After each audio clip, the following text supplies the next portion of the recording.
Good morning my dear student. मैं एक बार फिर से आपका जो टॉपिक है वो हम डिस्कस करेंगे लिक्विड लिमिट। पिछले लेक्चर की अगर हम बात करें तो वहां पे हमने लिक्विड लिमिट के बारे में डिस्कस किया था, जहां पे हम लोग कैसाग्रांडे अपार्टस से वहां पे लिक्विड लिमिट के बारे में डिटर्मिनेशन किया था। अब कुछ अदर मेथड्स हैं जिनका नाम मैं बोर्ड पे यहाँ पे लिखा है, इनके बारे में भी डिस्कस करना जरूरी इसलिए हो जाता है कि कई बार क्या होता है कि एग्जाम में सिर्फ नाम पूछ लेता है। सिर्फ आपको अगर ये पता था कि कैसाग्रांडे से ही निकाल पाते हैं, और कई बार एग्जाम में कैसाग्रांडे ना दे करके कोई अदर ऑप्शन दे देगा, तो आपको क्वेश्चन तो निकालना ही पड़ेगा। ठीक है, अब बात कर लेते हैं ये मेथड्स होते क्या हैं जिससे हम लोग डिटरमाइन करते हैं। दूसरा जो मेथड है हमारा जनरली इसे बोलते हैं वन पॉइंट मेथड। क्या बोलते हैं? वन पॉइंट मेथड बोलते हैं। ठीक है, तो वन पॉइंट जो मेथड होता है मतलब ये कि किसी एक रीडिंग के थ्रू हमको रिजल्ट चाहिए। वन पॉइंट का मतलब ये है कि किसी सिंगल कैसाग्रांडे जो अपार्टस था उससे टेस्ट करने के बाद जो उसका एक टेस्ट रिजल्ट था, उस सिंगल रीडिंग से आप किसी लिक्विड लिमिट को डिटरमाइन करते हो, that is called one point problem, that is called one point method. तो liquid limit can also be computed using the single observation of Casagrande test. मतलब कि ये कि कैसाग्रांडे टेस्ट करते समय वहां का एक रिजल्ट हमें यहां पे वन पॉइंट प्रॉब्लम में यूज कर पाएंगे और वहां से हम लोग लिक्विड लिमिट को फाइंड कर पाएंगे। ठीक है, तो ध्यान दीजिएगा कैसाग्रांडे से क्या निकालते हैं, दैट इज लिक्विड लिमिट। बहुत इंपॉर्टेंट है, कैसाग्रांडे से क्या निकालते हैं, that is liquid limit. Single observation है इसलिए इसका नाम पड़ा सिंगल पॉइंट। ध्यान दीजिएगा यहां पे this is called single observation, that is why it is called a single point problem. Next अगर बात करें इंपेरिकली इसका जो फार्मूला है दैट इज दिस, ये जो फार्मूला है वो आपका फार्मूला है WL equal to W n upon 25, 25 की पावर n अपान 25 की पावर x। अब बात कर लेते हैं कि यहां पे n क्या है। देखिए यहां पे n है number of blows corresponding to water content, जिसके करेस्पॉन्डिंग ये आपका वाटर कंटेंट, सपोज दैट कि वाटर कंटेंट आपका 50% आया, उस वाटर कंटेंट के करेस्पॉन्डिंग आपके number of blow suppose that कि 25 आए या 28 आए, हो सकता है 30 है, डिपेंड करता है कि वो आपकी सॉइल कैसी है, सॉफ्ट है या स्टिफ है, उस पर डिपेंड करता है। ठीक है, और उसमें पानी आपने कितना ऐड कर रखा है उस पर डिपेंड करता है। तो n की वैल्यू तो हमें वहां से मिल जाएगी, और उसी सैंपल से जो आपने ग्रुप कट किया था उसके बाद सैंपल क्लोजर आया होगा, क्लोजर होने के बाद में वहां से हम 10 ग्राम का सैंपल निकालते हैं, और 10 ग्राम का सैंपल निकालने के बाद उसमें वाटर कंटेंट निकालते हैं। वाटर कंटेंट निकालने के बहुत सारे मेथड्स आपके पास हैं, बहुत अच्छे से आपने पढ़ रखा है। जैसे सबसे अच्छा जो मेथड है lab method, that is oven dry method. Oven dry method से हम लोग वाटर कंटेंट निकाल लेते हैं। तो हम W की वैल्यू तो वहां पे हमें को मिल जाएगी, वाटर कंटेंट निकाल लेंगे with the help of oven dry. अब बात करते हैं ये 25 इसलिए लिया गया क्योंकि जो कैसाग्रांडे थे उन्होंने डिफिनेशन दिया कि corresponding to 25 number of blows हमारी लिक्विड लिमिट डिफाइन होती है। ये प्रैक्टिकल रिजल्ट्स होते हैं, उन्होंने चेक किया होगा कि ज्यादातर जो सॉइल्स होती हैं उनका जो लिक्विड लिमिट हमको मिलता है वो जनरली 25 नंबर ऑफ ब्लोज पे मिलता है। इसलिए हमें याद रखना है कि मान ले कल को कोई फार्मूला पूछ लिया WL equal to W n upon 25, हो सकता है कि ऑप्शन में एग्जाम में 20 कर दे, 20 के अलावा 30 भी कर सकता है। तो आपको ध्यान देना है कि स्टैंडर्ड वैल्यू कितनी होती है, number of blows, that is 25। x है एक कोफिशिएंट है जो कि यूज किया जाता है पावर में, जो इसकी पावर रहेगा, इसका वैल्यू 0.068 से लेकर के 1.21 तक लाई करता है। ठीक है, और which depends upon the range of number of blows. इसकी रेंज क्या रहती है, मतलब लोअर लिमिट क्या है और हायर लिमिट क्या है, उसकी रेंज की वो बात करता है। ठीक है, रेंज जितनी ज्यादा होगी वैल्यू उस हिसाब से लाई करेगी। नेक्स्ट अगर बात करें, इफ नंबर ऑफ ब्लोज अगर 20 से 30 के बीच में अगर रहते हैं तो वहां पे x की जो वैल्यू ली जाती है, जो पावर आप यहां रखोगे फैक्टर, दैट इज 0.1 यूज करते हैं। ठीक है, तो एक इंपेरिकल फार्मूला है, बहुत ज्यादा रटने की जरूरत नहीं है, बस एक झलक आपको देख लेना है और उस झलक में आपको बस इतना ही पता हो जाना चाहिए कि 1 पॉइंट प्रॉब्लम होती है बस, और उसके अलावा अपान में कितना आता है। इससे ज्यादा रटने की जरूरत नहीं है, क्योंकि देखिए ऐसे क्वेश्चन एग्जाम में इसलिए बहुत ज्यादा नहीं पूछ सकता, क्योंकि देखो पावर में अगर पॉइंट में जाएगा वैल्यू तो पॉइंट में सॉल्व करना टिपिकल होता है, इसलिए ऐसे क्वेश्चंस न्यूमेरिकल में बनने के कम चांसेस होते हैं। तो आपको डिफरेंशिएट करना जरूरी है कि किस चीज को हमें कभी स्किप करना चाहिए और कौन सी चीज को ज्यादा फोकस करना चाहिए। ठीक है, तो जैसे हमने कैसाग्रांडे अपार्टस से लिक्विड लिमिट निकाला वो बहुत ही ज्यादा इंपॉर्टेंट था, लेकिन ये वाला जो पॉइंट है उतना इंपॉर्टेंट नहीं है जितना कि हमने कैसाग्रांडे से निकाला था। अब बात करते हैं मेथड थर्ड जो है वो कोन पेनिट्रेशन टेस्ट होता है। इसका IS कोड 2720, याद करने की ज्यादा जरूरत नहीं है। ठीक है, अब ये कोन पेनिट्रेशन टेस्ट बस इतना ही पता होना चाहिए कि कोन पेनिट्रेशन टेस्ट से हम लोग लिक्विड लिमिट निकालते हैं। क्या निकालते हैं? लिक्विड लिमिट, लिक्विड की सीमा निकालते हैं। ठीक है, अब बात करते हैं in this test cone penetrometer, इसको बोलते हैं कोन पेनिट्रोमीटर बोलते हैं, vertex having vertex angle. Vertex angle का मतलब होता है कि ये एक आपका कोन है, कोन जैसा शेप है इसलिए इसको बोला कोन पेनिट्रोमीटर, और वर्टेक्स ये होता है, इसका एंगल जो है वो वेरी करता है 30 से प्लस माइनस हो सकता है, डिपेंड करता है कि सॉइल कैसी है, उस पर डिपेंड करेगा कि सपोज दैट कि सॉइल आपकी बहुत हार्ड है तो उसी हिसाब से एंगल को कम ज्यादा करना पड़ता है। ठीक है, मान लिया कि आपका सॉइल हार्ड है तो आपको कोन का एंगल कम करना पड़ेगा। ठीक है, तो इस तरीके से हम लोग उसको बना लेते हैं। मान लिया बहुत सॉफ्ट सॉइल है तो एंगल आप बढ़ा भी सकते हो, कोई दिक्कत नहीं है। तो एंगल वर्टेक्स एंगल डिपेंड करता है कि टाइप ऑफ सॉइल आपने क्या यूज किया है। ठीक है, अब बात कर लेते हैं and the total sliding mass of 80 ग्राम। जो ये कोन पूरा जो असेंबली है जो ये पेनिट्रेट कर रहा है, इसका जो वेट है वो 80 ग्राम है, 80 जिसको कहते हैं 80 ग्राम। ठीक है, वो पेनिट्रेट करता है और बहुत ही स्मूथली, इसको ऐसा नहीं कि हम इस पे बहुत ज्यादा फोर्स लगाते हैं, इसको स्मूथली फ्रीली फॉल कराते हैं हम लोग। ठीक है, ताकि अपने वेट के कारण ये खुद पेनिट्रेट कर सके उसमें। ठीक है, अब देखो यहां पे ये टोटल मास उस पर यूज किया गया। सिलिंड्रिकल, जिसमें हमने सॉइल सैंपल को फिलअप कर रखा है, ये आपका सॉइल सैंपल है जो कि आपने रेड कलर से कर रखा है, this is the soil sample, ये इसमें फिलअप है। और ये सॉइल सैंपल पर क्या करते हैं हम लोग हैं, इसको फ्रीली छोड़ देते हैं। अब इसका जो डायमेंशन है उसको हम देखते हैं। ये सिलिंड्रिकल जिसका डायमीटर 5 सेंटीमीटर रहता है और जो इसकी हाइट रहती है सिलेंडर की वो 5 सेंटीमीटर रहती है। ठीक है, उसके बाद में अगर आप देखोगे ये एक बेस है जिस पे इसको रखा गया है, और ये असेंबली कुछ ऐसी है जिससे हम लोग यहाँ पे इसको कम ज्यादा कर सकते हैं, डिपेंड करता है कि कैसे उसको अरेंज करना होता है। ठीक है, कि उसको फ्री फॉल कराना है कि उसको रोकना है, उस तरीके से हम लोग वहां पे चीजों को करते हैं। ठीक है, अब बात कर लेते हैं यहाँ पे नेक्स्ट कि कौन सी चीजें हम लेते हैं, टाइम कितना लगाते हैं, वो सारी चीज देखते हैं। टाइम टू कोन पेनिट्रेट, हम कोशिश करते हैं कि इसको फ्री फॉल जब यहां से रिलीज करते हैं, जब ये रिलीज होगा नीचे की तरफ इस तरीके से रिलीज करोगे तो 30 सेकेंड तक इसको फ्रीली हम छोड़ देते हैं। 30 सेकेंड में जितना ये पेनिट्रेट करता है उस वैल्यू को हम लोग डिनोट कर लेते हैं, और जो कि इस साइड में अगर आप देखोगे तो इसकी स्केल बनी होगी, ये आप देख सकते हो, इस साइड में आपकी क्या रहेगी, स्केल रहेगी। ठीक है, तो आप देखोगे ये यहाँ पे स्केल बनी रहती है, कितना पेनिट्रेट किया उस पर डिपेंड करता है। क्लियर, तो आप ये देख सकते हो कि इस पे जो है ये वैल्यू जो है वो स्केल रहती है, क्या रहती है, स्केल। ठीक है, अब बात कर लेते हैं यहाँ पे दैट इज नेक्स्ट पॉइंट की अगर मैं बात करूं, टाइम तो आपको पता चल गया। Liquid limit is taken that water content at विच, वो वाटर कंटेंट है जिस पे कोन आपका 20 mm पेनिट्रेट करता है। ये आपकी स्केल लगी हुई है, ये कोन है और इस कोन की कुछ ना कुछ हाइट रहती है। अगर ये 20 mm पेनिट्रेट कर जाता है उस वाटर कंटेंट पे हमारी लिक्विड लिमिट वही हो जाती है। जैसे सपोज दैट आपने कुछ इसमें मॉइस्चर ऐड किया था, वाटर ऐड करने के बाद आपने इसको छोड़ दिया, हो सकता है 30 सेकेंड के बाद पेनिट्रेशन के बाद आपको जो वैल्यू है वो आपको 15 mm मिली। इसका मतलब है कि अभी आपको 20 mm नहीं मिल पाया। फिर से क्या करोगे, वही सॉइल सैंपल में फिर से आप क्या कर सकते हो, वाटर को ऐड करोगे। वाटर को ऐड करने के बाद फिर देखोगे कि फिर से देखा पेनिट्रेशन, वो 20 mm आपको मिल गया।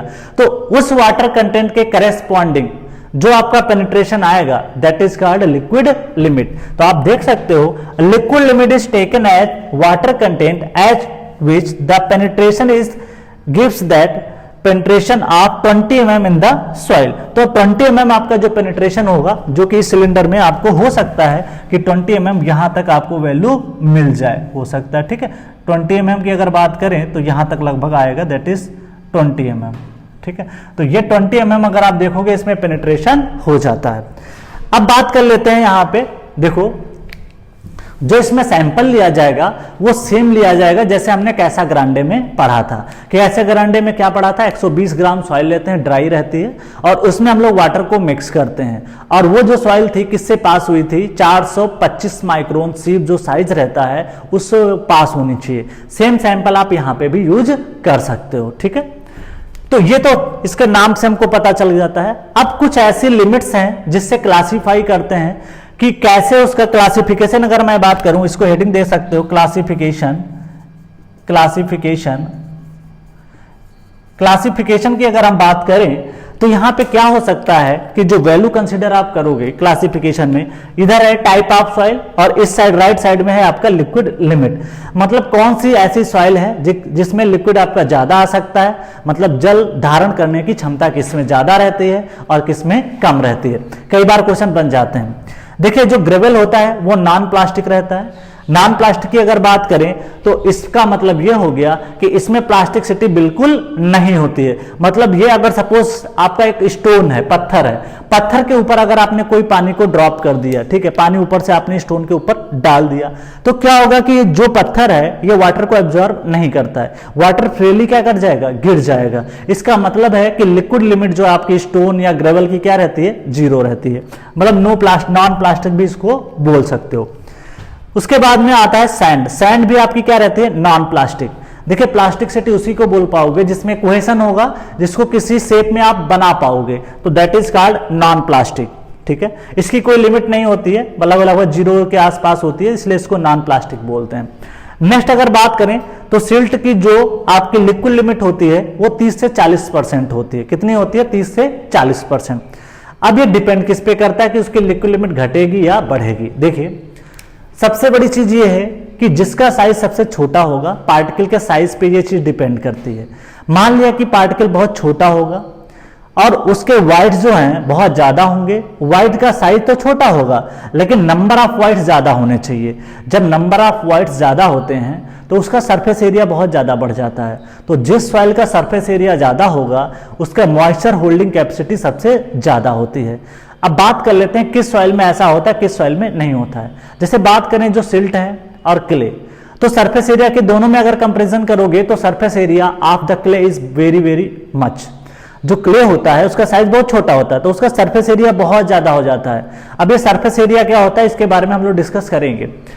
उसके बाद में बात करते हैं ग्रेवल की। अगर बात करोगे तो उसका सरफेस एरिया बहुत ही कम होता है। तो इस हिसाब से देखोगे कि जिसका सरफेस एरिया ज्यादा उसके जो मॉइस्चर होल्डिंग कैपेसिटी या हाइग्रोस्कोपिक प्रॉपर्टी होती है। हाइग्रोस्कोपिक का होता है मतलब ये होता है कि मॉइस्चर जो एटमॉस्फेयर में है अवेलेबल उसको इजिली कौन अब अपने अंदर एब्जॉर्ब कर सकता है, that is called hygroscopic property. जो भी मटेरियल के अंदर ये होगा वो ऐसा कर सकता है, ठीक है। तो क्ले में आप देखोगे कि पार्टिकल में मॉइस्चर बहुत ज्यादा रहता है, ठीक है। मान लो वो ग्रेवल और रहेगा, सैंड रहेगा तो आपको पानी नहीं मिलेगा, लेकिन अभी कहीं तालाब में या नदी में आप चले जाइए जहां पे क्ले होगा वहां पे आपको पानी मिल जाएगा। लेकिन वही अगर कहीं पे सैंड होगी तो आपको पानी वहां पे इतनी जल्दी नहीं मिलेगा, ठीक है। बात कर लेते हैं क्ले। देखिए सिल्ट का जो है 30 से 40% है। बात कर लेते हैं क्ले और एलुवियल। क्ले है लेकिन ये जो है एलुवियल सॉइल है। एलुवियल का मतलब जलोढ़ मिट्टी, और जिसका फॉर्मेशन रनिंग वाटर की वजह से हुआ था, ठीक है। गंगा यमुना का जो प्लेन है, मैदान है, यहां पे ज्यादातर आपको जलोढ़ मिट्टी या इसको बोल सकते हो एलुवियल सॉइल आपको मिल सकती है, और ये एग्रीकल्चर के लिए सबसे अच्छी होती है। तो इस केस में जो लिक्विड लिमिट रहती है 40 से 150 वेरी करती है। पानी ज्यादा है तो ज्यादा तक भी वेरी कर जाती है। तो इसकी लिक्विड लिमिट की जो सीमा है, मतलब ये अपने अंदर जल धारण करने की क्षमता है, इसमें ठीक ठाक है, इसीलिए फसल अच्छी होती है। धान की खेती भी अच्छी हो जाती है यहाँ पे। क्यों? क्योंकि वाटर होल्डिंग कैपेसिटी क्या होती है इसकी, अच्छी होती है। बात कर लेते हैं क्ले और ब्लैक सॉइल। इसकी जो लिक्विड लिमिट होती है वो 400 से 500 होती है। ऐसा क्यों होता है? मैंने बताया था कि जो ब्लैक सॉइल होती है इसमें एक क्ले मिनरल पाया जाता है जिसका नाम क्या होता है, मोंटोमोरिलियोनाइट होता है। अब बात कर लेते हैं इसमें जो मिनरल की बात मैंने की उसमें वीक वान डेर वाल फोर्स होता है, जिसकी वजह से वाटर बहुत ही इजिली इंटर कर जाता है। जब वाटर बहुत जल्दी इंटर कर जाता है तो उसका श्रिंकेज और सॉइलिंग बहुत ज्यादा होता है, तो इसलिए इसकी जो लिक्विड लिमिट होती है वो बहुत ज्यादा होती है, 400 से लेके कितनी होती है, 500 तक होती है। तो याद करना आपके लिए थोड़ा सा आसान हो जाता है। ठीक है, रटने की जरूरत नहीं, बस समझने की जरूरत है। कल को कोई क्वेश्चन आ जाए इस तरीके से तो आपको ध्यान देना है। 100 से ज्यादा भी देखो वैल्यू हो सकती है, 400 से 500 भी हो गया, डिपेंड करता है कौन सी सॉइल है। अब बात कर लेते हैं, अगला जो हमारा है वो प्लास्टिक लिमिट है। प्लास्टिक का मतलब क्या होता है उसके बारे में हम लोग डिफाइन करते हैं। अगर प्लास्टिक की बात करें हम लोग यहाँ पे थोड़ा सा, जैसे सपोज दैट कि इस ग्राफ के थ्रू अगर हम समझें प्लास्टिक को क्या बोल पाएंगे, इस ग्राफ के माध्यम से अगर हम समझेंगे तो चीजें हमारी क्लियर हो जाएंगी कि उसको क्या बोल पाते हैं। अगर हम एक ग्राफ बनाए यहाँ पे, उस ग्राफ के थ्रू समझें तो ज्यादा बेटर रहेगा कि कैसे हम उसको बोल पा रहे हैं लिक्विड और प्लास्टिक के केस में। ठीक है, तो देखिए यहाँ पे सबसे पहले अगर हम बात करें तो इसमें जो ग्राफिकल वैल्यू आएगी वो आप रिप्रेजेंट कर सकते हो X axis and Y axis. ठीक है, अगर आप देखोगे तो वाई एक्सिस पे हमने वॉल्यूम को कंसीडर किया था, दिस इज द वॉल्यूम, और यहां पे हमने क्या कंसीडर किया था, that is water content, water content, और इधर क्या था, दैट इज वॉल्यूम। अब बात कर लेते हैं यहां पे जो भी हमारा कंसीडरेशन था वो डायग्राम कुछ इस तरीके से था,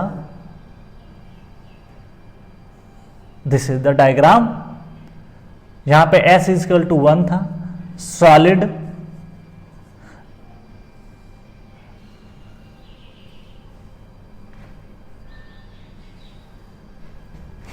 this is the solid,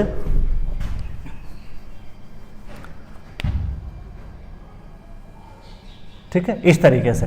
this is the WS हमने माना था, this is the WP, this is the WL liquid. ठीक है, अब देखिए यहां पे क्या करोगे, ये तो वॉल्यूम इसका करस्पॉन्डिंग हो जाएगा, WP हो जाता था, और इसके करस्पॉन्डिंग अगर आप देखोगे दैट इज VL, वॉल्यूम की बात कर रहे हैं।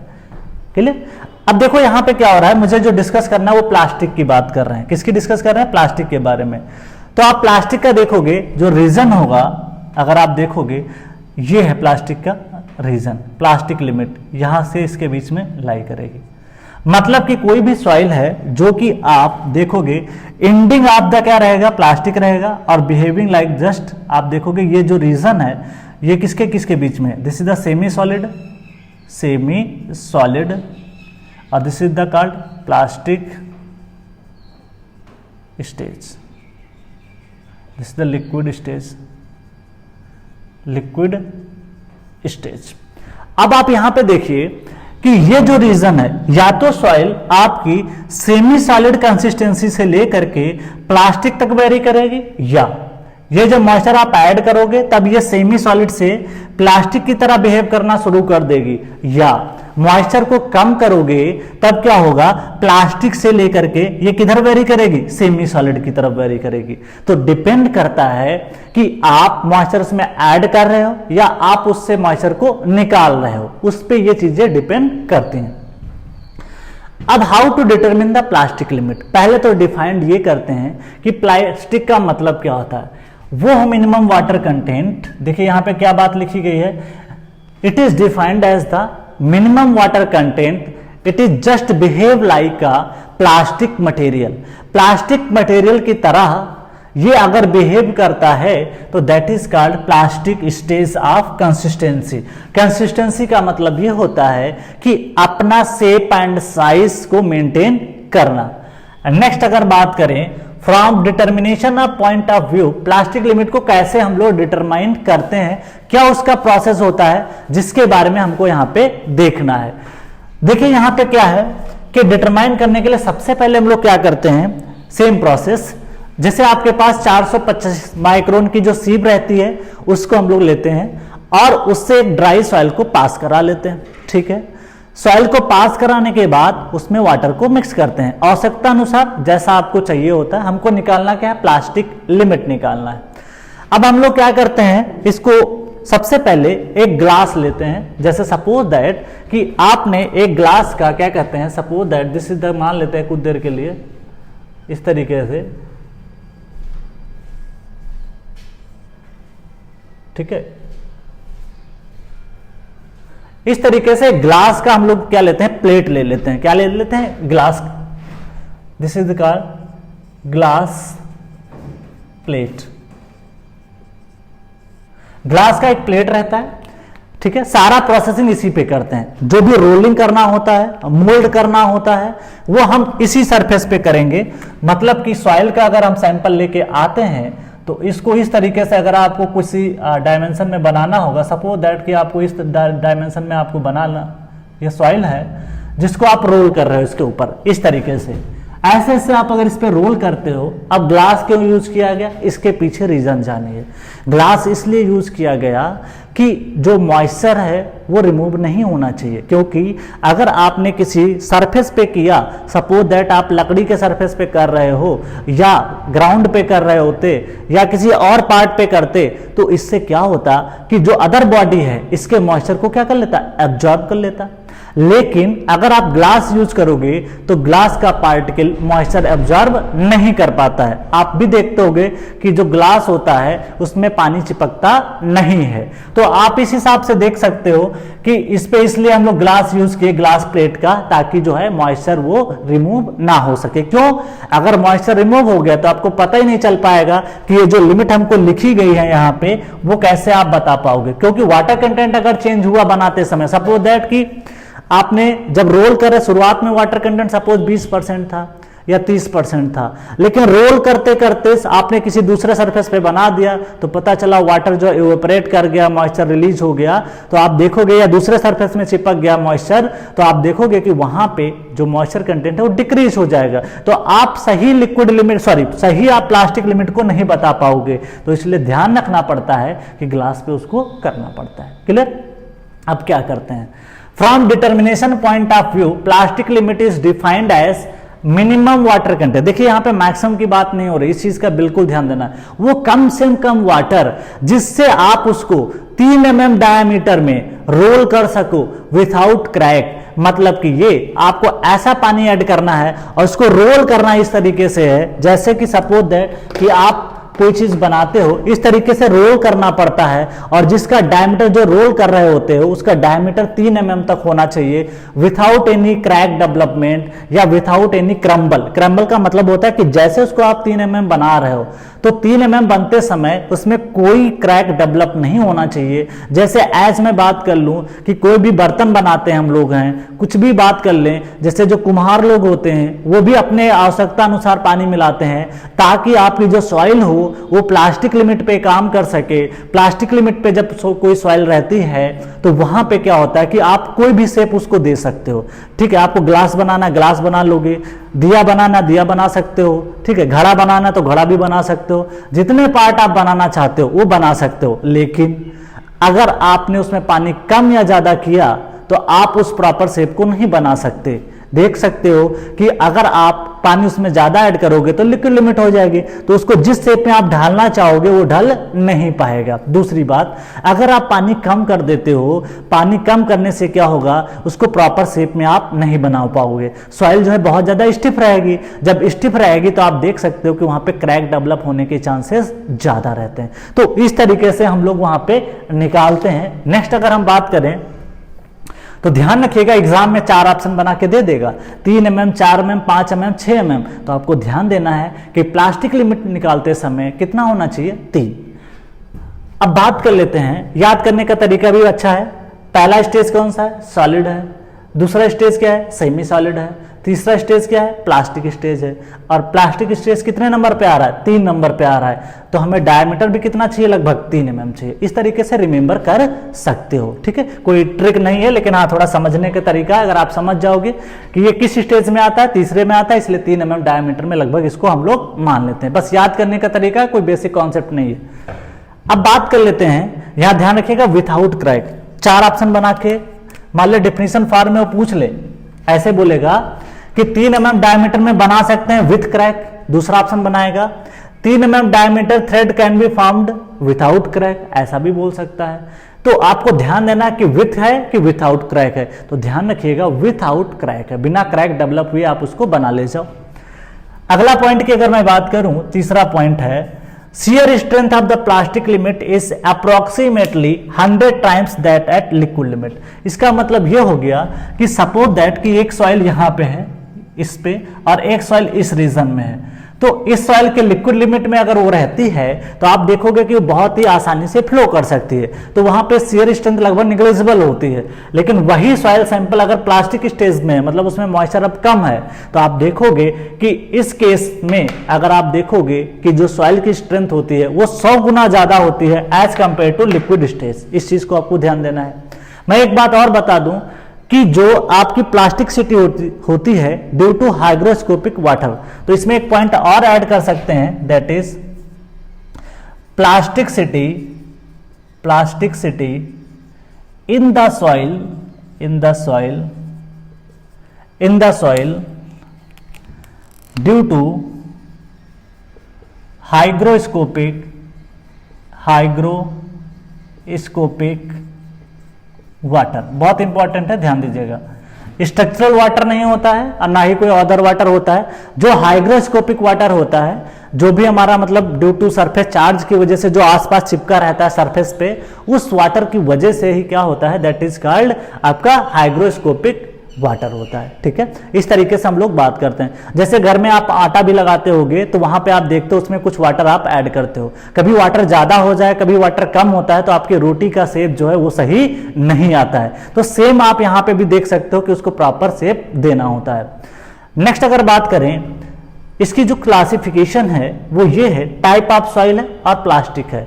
बात कर लें, ग्रेवल जो है वो नॉन प्लास्टिक रहता है। नेक्स्ट अगर बात करें, देखो नॉन प्लास्टिक का मतलब है कि उसमें कोई कोहेशन नहीं होता है। ग्रेवल में भैया कोई कोहेशन नहीं होता, कोई चिपकने की प्रॉपर्टी नहीं होती है, इसलिए आप कह सकते हो gravel is non plastic. Sand बात करें, सैंड अगर आप अगर मान ले हम इसी मुट्ठी में लेते हैं और सैंड देखोगे साइड से निकलना शुरू हो जाती है। अगर इसमें कुछ कोहेशन होता तो ये ना बिखर, मतलब नो, अपने जो पार्टिकल हैं इसके आपस में कोहेशन नहीं होता है। अगर आप एक मुट्ठी में सैंड ले लोगे तो सारी बालू यहां से क्या हो जाती है, गिर जाती है, क्योंकि उसमें कोई कोहेशन नहीं होता है। हाँ, सिल्ट की बात करें तो इसमें कोहेशन होता है, लेकिन किससे, सिल्ट में जो कोहेशन होता है वो लगभग आपका 20 से 25% के आसपास होता है। तो सिल्ट में आप देख सकते हो थोड़ा बहुत जो है कोहेशन की प्रॉपर्टी आना शुरू हो जाती है। नेक्स्ट अगर बात करें, एलुवियल सॉइल, क्ले है लेकिन एलुवियल सॉइल है, मतलब नदी के नीचे की जो सॉइल रहती है क्ले में अगर रहेगी तो आप देखोगे कि उसका जो प्लास्टिक जो लिमिट होती है वो 25 से कितना रहता है, 50। उसकी सीमा जो है यहाँ के बीच में लाई करती है। दैट वैल्यूज मतलब 25 यहाँ रहेगा, 50 यहाँ पे रहेगा, तो इसकी रेंज में ही वो प्लास्टिक की तरह काम करना शुरू करेगा। इसका मतलब आप समझ पाए होंगे कि 25 से 50 का मतलब ये होता है, 25 इसकी लोअर लिमिट है और 50 इसकी अपर लिमिट है। मतलब कि ये कि जब आप 25% वाटर दोगे तो just behave like a plastic material. 50 तक एंडिंग रखोगे, 50 तक अगर आपने मिला दिया तब भी वो प्लास्टिक की तरह बिहेव कर रहा था।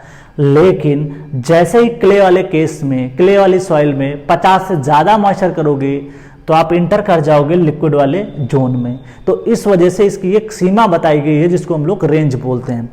अब बात करते हैं clay, that is black soil. Clay तो है लेकिन इसमें ब्लैक सॉइल है, इस वजह से इसकी लिक्विड लिमिट, प्लास्टिक लिमिट काफी ज्यादा बढ़ जाती है। मैंने देखा था यहाँ पे जब हमने लिक्विड लिमिट के बारे में डिस्कस किया था तो क्ले और ब्लैक सॉइल जब यहाँ पे लिया था तो लिक्विड लिमिट 400 से 500 थी, लेकिन जब यहाँ लिक्विड की बात कर रहे थे तो लिक्विड का रीजन ये वाला होता है, प्लास्टिक का रीजन ये वाला होता है। तो प्लास्टिक में मॉइस्चर कम होती है, इसलिए जो 400-500 था वो आंसर ना होकर के उससे जो वैल्यू रखोगे वो कम रखोगे। तो कितना रखोगे, 200 से लगा के 250। तो इस तरीके से इसके क्लासिफिकेशन रहते हैं। वो भी छोटे मोटे क्वेश्चन आ जाते हैं, पूछ लेता है सैंड कोहेसिव है कि कोहेशन लेस है, सिल्ट कोहेसिव है कोहेशन लेस है, क्ले कैसी है, कोहेसिव है या कोहेशन लेस है। तो इस तरीके से आप उसको रिमेंबर कर सकते हो। दोस्तों यहाँ पे एक बात मैं छूट गया था कि क्ले के बाद ब्लैक सॉइल था, लेकिन साइड में मैंने लिखा है क्ले ब्लैक सॉइल तो था, सॉरी यहाँ पे मैंने लिख रखा है एक और रहता है, उसकी लिमिट ज्यादा रहती है। यहाँ पे ब्लैक सॉइल के अलावा यहाँ पे बेंटोनाइट रहता है। क्या रहता है, बेंटोनाइट। मैं जब ओरिजिन वाला टॉपिक डिस्कस कर रहा था, ओरिजिन ऑफ सॉइल, तो वहां पे बेंटोनाइट के बारे में मैंने बताया था कि जो ब्लैक कॉटन सॉइल होती है उसी में फॉर्म होता है बेंटोनाइट सॉइल। तो उसकी जो लिक्विड लिमिट रहता है, बेंटोनाइट कुछ नहीं होता है, वॉल्केनिक से निकली हुई राख होती है, उस राख में पानी मिला दीजिए तो उसकी लिक्विड लिमिट काफी हाई होती है, दैट इज 400 लेके 800 होती है। ठीक है, मतलब इससे भी ज्यादा होती है, ब्लैक सॉइल से ज्यादा इसकी होती है। क्यों होती है? क्योंकि जो राख होती है या ऐश जिसको बोल सकते हो, वॉल्केनिक से, ज्वालामुखी से निकली हुई राख के पार्टिकल बहुत छोटे होते हैं, जैसे एज अ सीमेंट के पार्टिकल देख सकते हो। और जिसके पार्टिकल बहुत छोटे होते हैं उसका सरफेस एरिया बहुत ज्यादा होता है। सरफेस एरिया ज्यादा, मॉइस्चर होल्डिंग कैपेसिटी क्या हो जाती है? ज्यादा हो जाती है। तो इस तरीके से फ्रेंड्स हमने ये टॉपिक कवर किया। आई होप कि आपको अच्छे से समझ में आया होगा। अगर कोई दिक्कत रहती है तो आप कमेंट बॉक्स में इसको लिखिए। अब हम डिस्कस करते हैं अगला टॉपिक। आइए अब हम लोग स्टार्ट करते हैं आपका, दैट इज श्रिंकेज लिमिट। आइए फ्रेंड्स अब हम लोग यहाँ पे श्रिंकेज लिमिट के बारे में बात करते हैं। पिछला टॉपिक हमने डिस्कस किया अभी जस्ट कि हमने प्लास्टिक लिमिट कैसे फाइंड करते हैं उसके बारे में डिस्कस किया। अब जो हमारा लेक्चर है वो है श्रिंकेज लिमिट के ऊपर। देखिए ये टॉपिक ऐसा टॉपिक है जिसमें थ्योरेटिकल क्वेश्चन गेट और ईएस के लिए बहुत ज्यादा इंपॉर्टेंट है। एसएससी जेईई में इसकी जो छोटी छोटी बातें हैं वो पूछी जाती हैं। न्यूमेरिकल फॉर्म में अभी तक एसएससी जेईई ने इस पे क्वेश्चन नहीं पूछा है, लेकिन देर में भी चांस कि वो क्वेश्चन पूछ ले। क्यों ऐसा इसलिए बोल रहे हैं? क्योंकि वो ईएस के क्वेश्चन तो वो रिपीट करता है, तो कहीं ना कहीं डेफिनेशन वो जो है पूछ सकता है। तो इसलिए आपको ध्यान देना है, इसमें हर एक छोटी बात आप एसएससी जेईई के एग्जाम के लिए इंपॉर्टेंट हो सकती है। पहले डेफिनेशन समझते हैं श्रिंकेज लिमिट का एक्चुअली मतलब क्या होता है।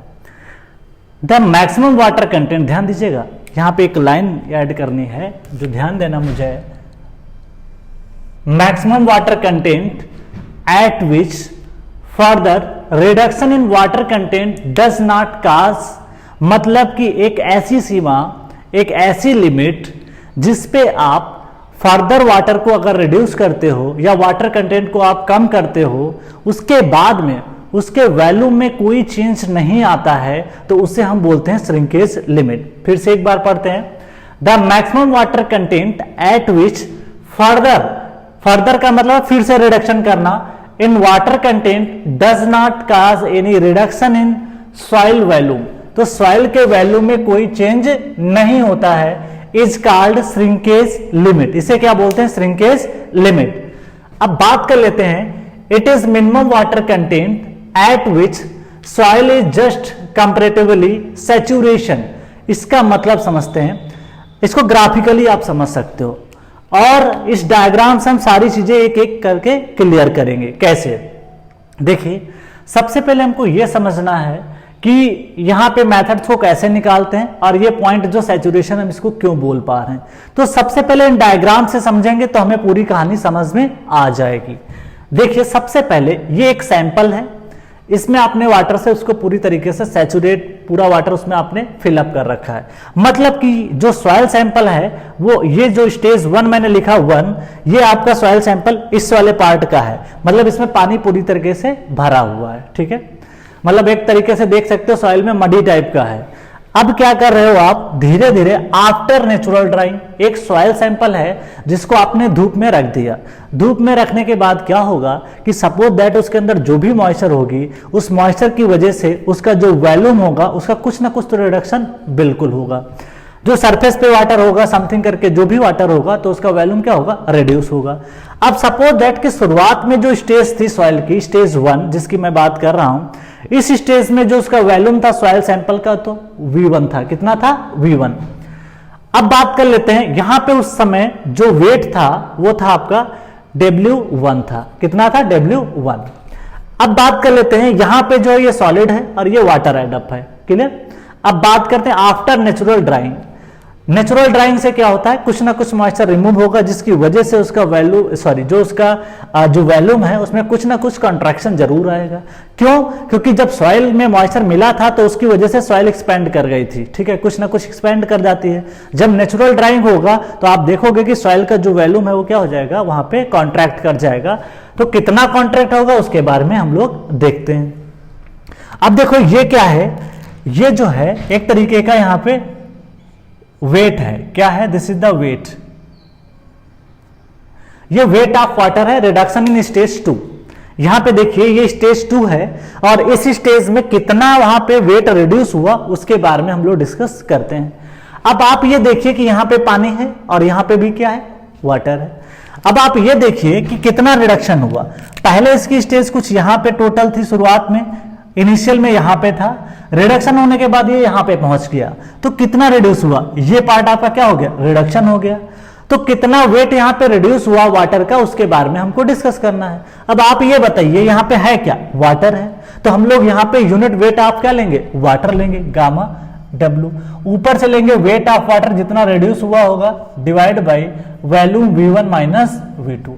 तो ये वेट ऑफ वाटर जो है ये सेकेंड स्टेज में कितना रिडक्शन हुआ उसके बारे में हम लोग यहाँ पे डिस्कस कर रहे हैं। मतलब ये जो वेट है, ये जो हम यहाँ पे लिख रहे हैं WW करके, ये रिडक्शन इन स्टेज 2 जो वेट ऑफ वाटर है उसके बारे में हम लोग यहाँ पे डिस्कस कर रहे हैं। तो आप ये देखोगे कि ये वाटर है इसलिए यूनिट वेट ऑफ क्या ले लिया, वाटर ले लिया।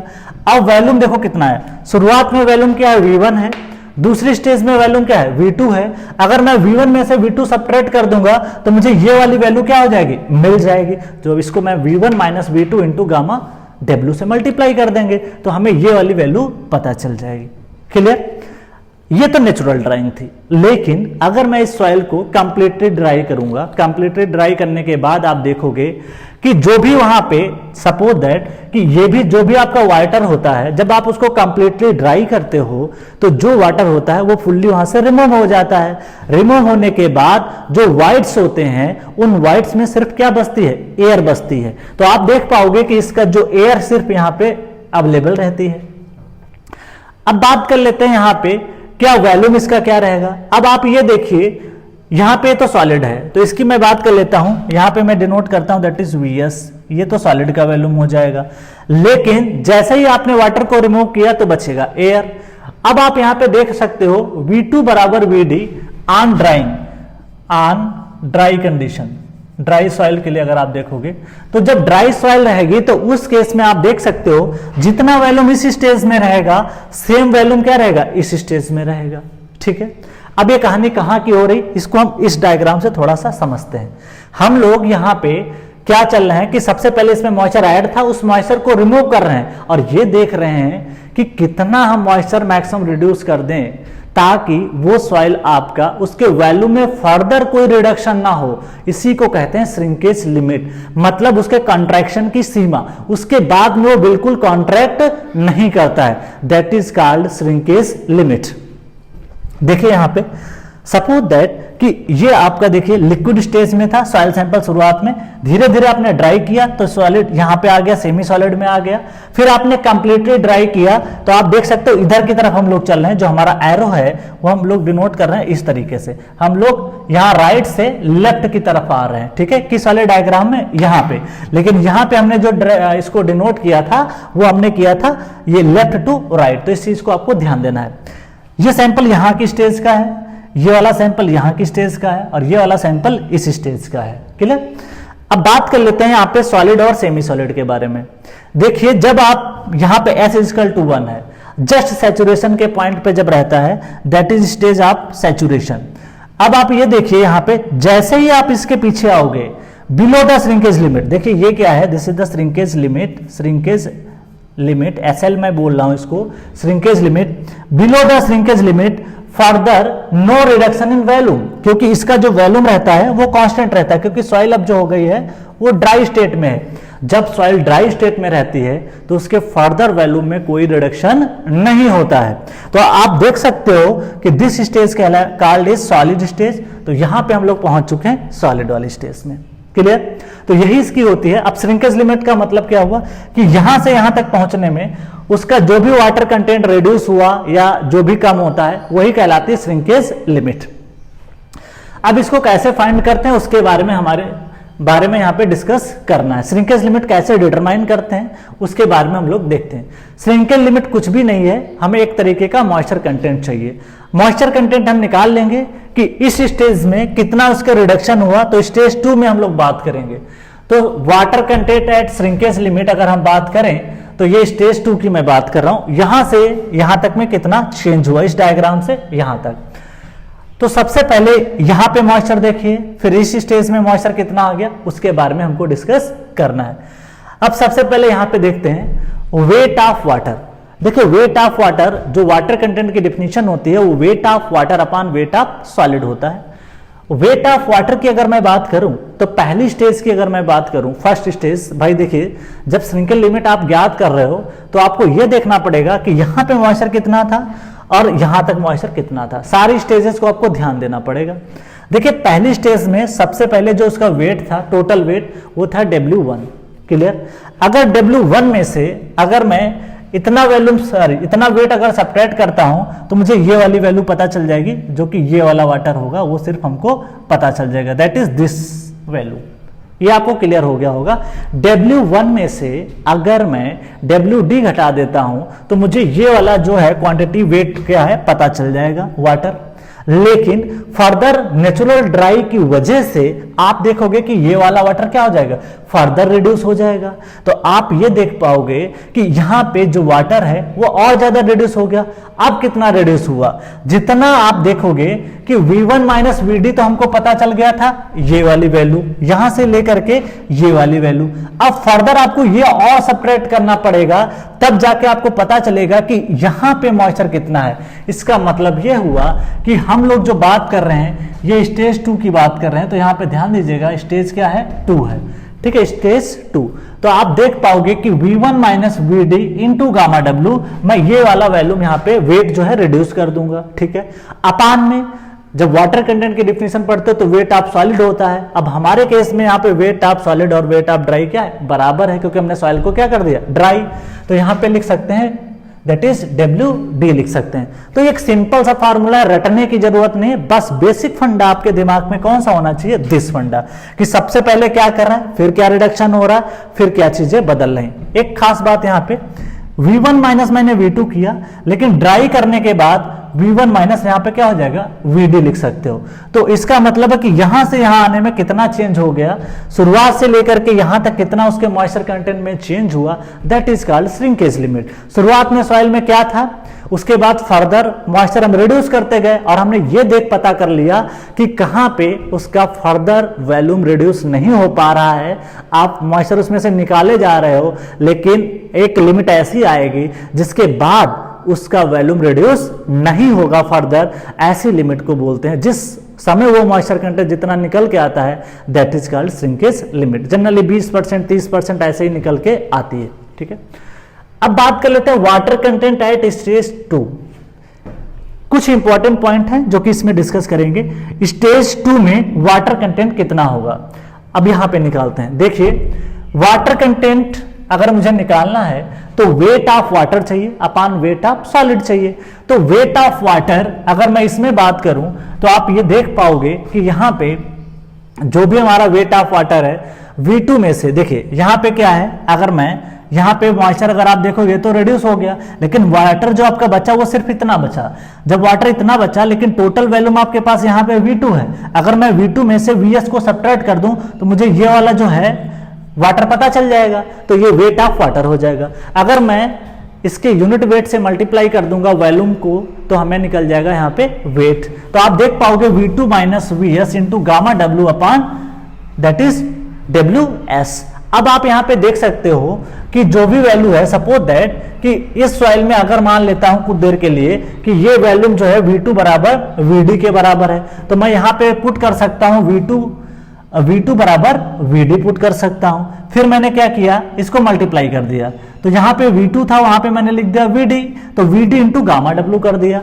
अच्छा, उसके बाद में डिवाइड कर दिया WS से, तो ये WS हो गया। उसके बाद में ये क्या है, VS है into gamma W divide by WS, फिर मैंने इसको लिख दिया। अब यहां पे आप देख सकते हो कि ये गामा W है और फिर मैं क्या लिख सकता हूं, ये आपका WS है और डिवाइड बाई मैं VD कर सकता हूं, मैंने VD लिख दिया। उसके बाद यहां पे देख सकते हो गामा W है, फिर मैंने क्या किया, WS इसको VS को नीचे लेके आया, तो मैंने ऐसा डिवाइड कर दिया। फिर गामा W अपान क्या हो गया, गामा W अपान गामा D हो गया यहाँ पे, क्योंकि देखिए ये जो सॉइल है VS है और VD है, क्योंकि यहाँ पे आप देख सकते हो डायग्राम में जो भी यहाँ पे ड्राई सॉइल है और जो भी सॉलिड है दोनों क्या हो जाते हैं, बराबर हो जाते हैं ड्राई करने पे। तो आप लिख सकते हो कि यहाँ पे जो VS है सेकेंड स्टेज में, जो ये स्टेज थर्ड स्टेज आएगी, तो वहां पे WS इक्वल टू आपका लिख पाओगे दैट इज कॉल्ड WD। तो यहाँ पे लिख सकते हो दिस इज द दिस। ठीक है, अब आप देख पाओगे यहां पे gamma W upon gamma D minus gamma W upon gamma S. अब मैं टर्म को डिफाइन भी किया हूं।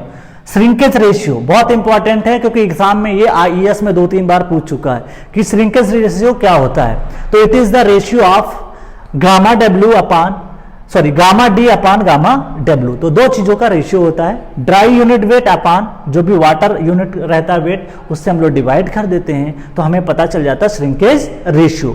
बहुत बार पूछा गया, ध्यान रखना इसको है, ठीक है। ड्राई रहता है, सॉलिड का नहीं रहता है, इस चीज का आपको ध्यान देना।